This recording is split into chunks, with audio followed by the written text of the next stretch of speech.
Lawmakers on Capitol Hill have less than 2 weeks now to broker a deal to avert a government shutdown. There are now growing doubts about whether different factions of the Republican majority in the House can work through their differences to even approve critical funding. ABC's Faith Abube in Washington now with the latest. Republican House Speaker Kevin McCarthy scrambling to corral enough members of his own party to pass several spending bills as the clock ticks towards a potential government shutdown. Deep divisions among House Republicans increasingly threatening what could be one of the largest government shutdowns in U.S. history. That is, if lawmakers are unable to approve new funding for government agencies by September 30th. It's not September 30th. The game is not over, so we continue to work through it.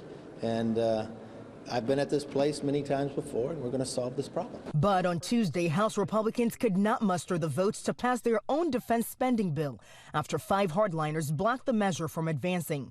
Lawmakers now have less than 2 weeks to pass 12 appropriation bills or approve a temporary funding patch called a continuing resolution to keep the federal government running. I thought the era of continuing resolutions was over. Ultra-conservative Republican lawmakers remain steadfast in their demands for deeper spending cuts and stricter border policies, both unlikely to pass the Democratic-controlled Senate or be signed into law by President Biden. The last thing we want to do is go backwards and have a shutdown. Overnight, the White House sounding the alarm about the financial and emotional hardship a shutdown would cause many Americans, including forcing as many as 4 million government workers, along with military troops and law enforcement agents, to work without pay.